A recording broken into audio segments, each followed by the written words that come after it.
কুমৰিক সুদুং নমস্কাৰ আপোনালোক কেনে আছে নিশ্চয় সকলোৱে ভালে আছে পুনৰ নতুন ৰেচিপিৰ সৈতে স্বাগতম জনাইছো ৰুনিমাৰ ব্লগলৈ স্কিপ নকৰাকৈ ভিডিঅটো চাই থাকিব আজি মই লৈ আনিছো ঔটেঙা মাছৰ হেলদি ৰেচিপি আৰু পুৰা মাছৰ পিটিকা এই ৰেচিপিটো বনাবলৈ ঔটেঙা মাছ আদা নহৰু আৰু আলু 3টা লৈছো কাৰণ তেল অলপো ব্যৱহাৰ নকৰো বিনা তেলত বনাম আমি পানীটো উতলিব দিওঁ উতলিলে নিমখ 1 চামুচ হালধি 1 চামুচ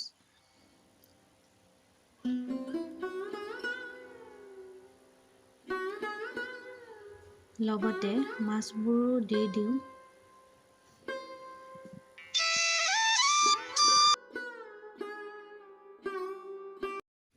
মাছবোৰ দিয়াৰ পাছত 15 মিনিট ঢাকি উতলিব দিম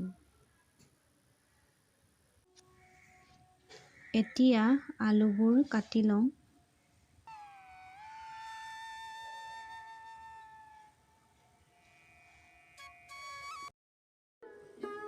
আলুবোৰ কাটি হ'ল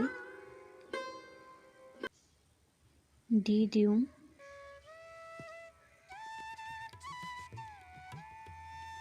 কাটি থোৱা জলকীয়া 4টা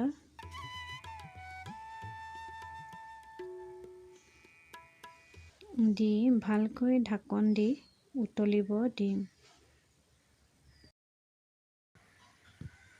ঔটেঙাটো কাটি লওঁ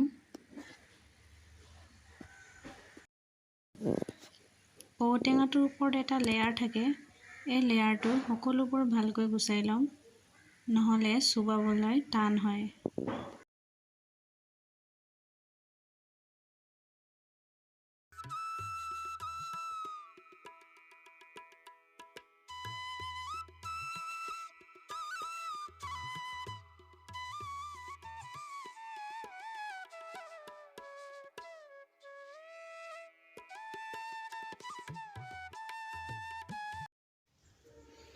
ঔটেঙাটো কাটি হ'ল ঔটেঙাটো দি 15 মিনিট উতলিব দিম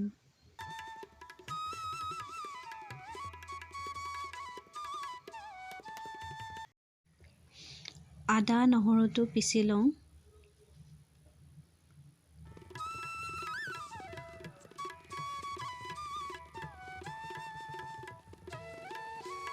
পিচি হ'ল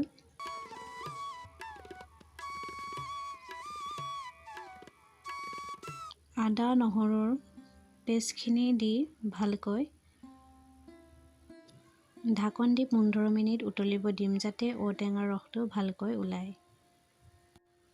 তেতিয়ালৈ মাছটো পুৰি লওঁ কম ফ্লেমত পুৰিম যাতে মাছটো ভালকৈ সিজে লগতে জলকীয়া 4টা বিলাহী 1টা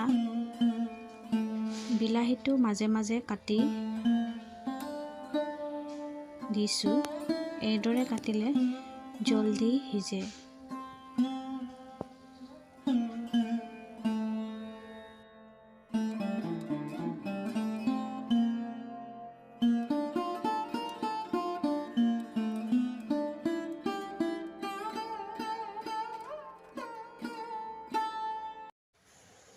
এয়া মোৰ ঔটেঙা মাছ হৈ গ'ল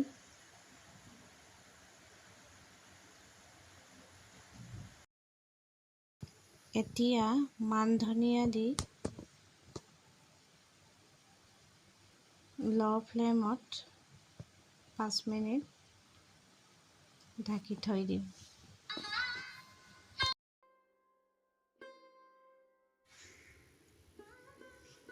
মাছবোৰো পুৰি হ'ল বিলাহীটো পুৰি হৈ গ'ল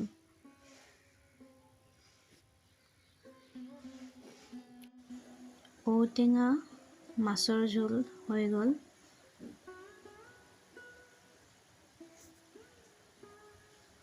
অলপ সময় ঢাকি থৈ দিম এতিয়া মাছৰ পিটিকাটো বনাই লম পিটিকা বনাবলৈ আদা নহৰুৰ পেষ্ট 1টা পিঁয়াজ সৰু সৰুকৈ কাটি দিম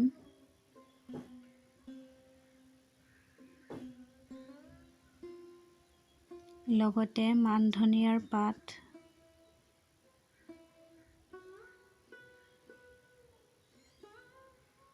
সোৱাদ অনুসাৰে নিমখ,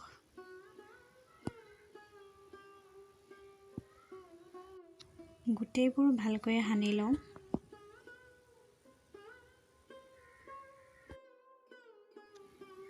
এয়া মোৰ মাছৰ পিটিকাও হৈ গ'ল। আৰু ঔটেঙা মাছৰ হেল্ডি ৰেচিপি হৈ গ'ল। আপোনালোকেও ট্ৰাই কৰি চাবচোন। ভিডিঅ'টো চাই কেনে পালে কমেণ্ট কৰি জনাব। যদি ভাল পায় লাইক, শ্বেয়াৰ, ছাবস্ক্ৰাইব কৰি দিব। লগতে বেল আইকনটো প্ৰেছ কৰি অল কৰি দিব। পুনৰ লগ পাম অন্য এটা ৰেচিপিত। শেষত সকলোৱে সুস্থ থাকক, ভালে থাকক।